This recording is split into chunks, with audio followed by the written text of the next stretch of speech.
Hello viewers, welcome back to the Holistic Collective where we bring you a ton of fun videos on health, wellness and more.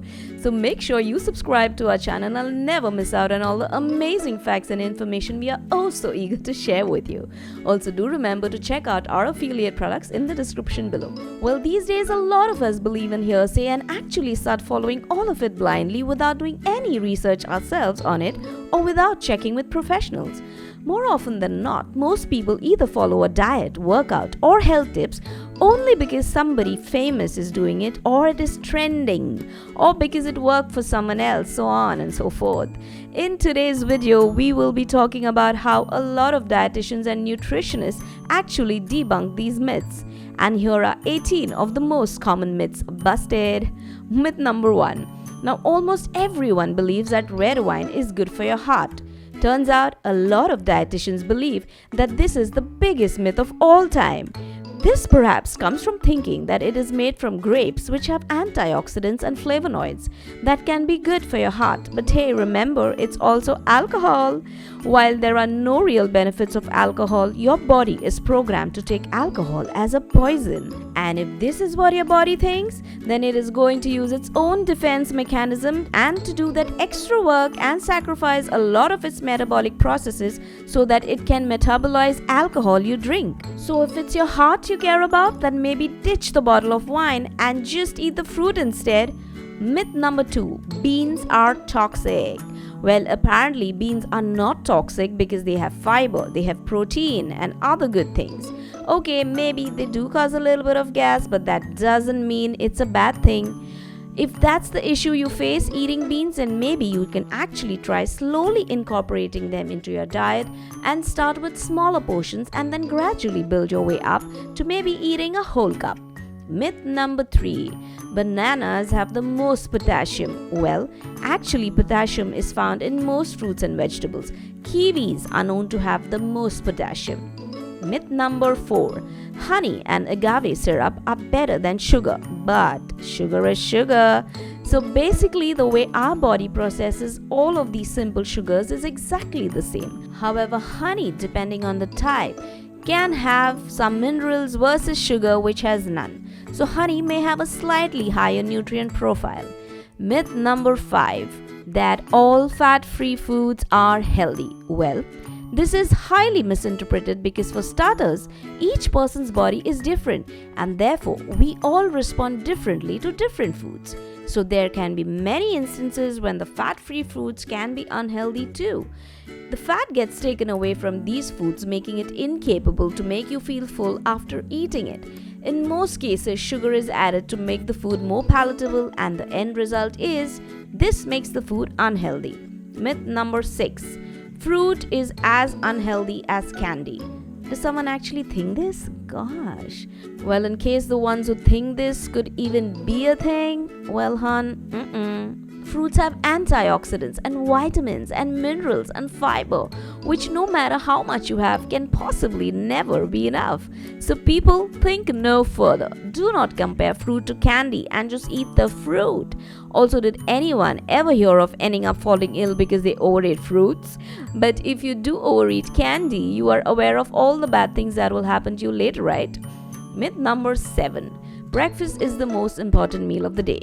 Now, by this, we do not mean that you should not eat breakfast, but what we mean is some people believe that just because you had a good, healthy and well-balanced breakfast, then they can binge for the rest of the day. Or some may also feel that if they don't get breakfast right, then the rest of the day is sort of ruined and use that as an excuse for them to not make healthy choices for the rest of the day. Well, the right thing to do is look at every mealtime as an opportunity to make the right meal choices and to eat what is good for us. This is what we at the Holistic Collective also always say. Remember to eat right. Food is fuel for your body, and we all know what happens if you put the wrong fuel in your car. The same way the fuel in your body also needs to be what is good for it. #profound. Myth number 8. cheese is bad for you. Well, if you are lactose intolerant, then surely dairy cheese isn't good for you. But good news is, not all dairy products contain high amounts of lactose. For example, Parmesan cheese contains an almost negligible amount of lactose. More specifically, each serving of Parmesan cheese contains less than a gram of lactose per serving. Cutting out cheese completely also means that you are cutting out a food group.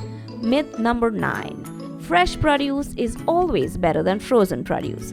Well, of course, all fresh food is good, but apparently there is nothing seriously wrong with frozen produce. While not everyone has the privilege to consume only fresh produce all the time, they may resort to eating some frozen produce once in a while, and that is okay. The good thing is that frozen produce is mostly frozen at the correct temperatures to suit it, and because of this, it retains the vital nutrients of the product. Myth number 10. Milk needs to be had to get strong bones. Turns out, one stalk of broccoli has the same amount of calcium as a glass of milk. Milk is said to be good for the bones because of its calcium content. However, milk is also fortified with vitamin D, which means that it doesn't naturally contain vitamin D. Now you can also get your vitamin D by getting some sun. Myth number 11. Everyone needs to have store-bought probiotics. Well, for starters, we already have probiotics in our gut. So for those who may have certain gut conditions like small intestine bacterial overgrowth, probiotics in a supplement form may not be good for them. While probiotics are good in general, you need not have supplements all the time. They can be found in foods like sauerkraut and kimchi too. Myth number 12. This is something you must have heard since the day you were born. An apple a day keeps the doctor away. Well, for that to be sort of a possibility, you may need to eat at least 10 servings of fruits and vegetables. Just one apple may not do the trick. And about keeping the doctor away, well, we always say check with your doctor before trying anything new, so let's keep the doctor. Myth number 13. If you crave for something in particular, it means you are missing something in your diet. Well, no. Your food cravings can have multiple reasons. Sometimes it can be just emotional too. Myth number 14. Gluten is bad for all. Well, not for all, but yes. For those of you who may have celiac disease, then it's surely bad for you. Celiac disease is a serious autoimmune disease that occurs in genetically predisposed people where the ingestion of gluten leads to damage in the small intestine. Though a lot of people have noticed that when they cut out on gluten, they feel better in general. This could be because most foods with gluten tend to be unhealthy. So if cutting gluten out works for you, then it's all good. Myth number 15. Potatoes are bad for you. Thank God this is a myth because I love potatoes just way too much. So potatoes are high in potassium. Even the skin of potatoes contain a decent amount of fiber as well. Potatoes are a good source of vitamin A, which is good for your eyes. So you can have potatoes but have them in control. Too much of nothing is good. Myth number 16. Activated charcoal is a superfood. So firstly, we doubt that charcoal is even a food. It doesn't have a nutritional value. Myth number 17. Meat is a balanced diet. Now this is a tricky one because while you can get quite a few nutrients from meat, and some of those can be the ones you cannot get from plant-based foods, but that doesn't make meat balanced in every possible nutrient. Myth number 18. Do not eat after 6 p.m. Well, while it is true that you need to give your body time to digest your food, there is no hard and fast rule that you need to stop eating by 6 p.m. per se. But yes, also try to not make it too late to eat your last meal. Above all, exercise, sleep well, and never forget to smile.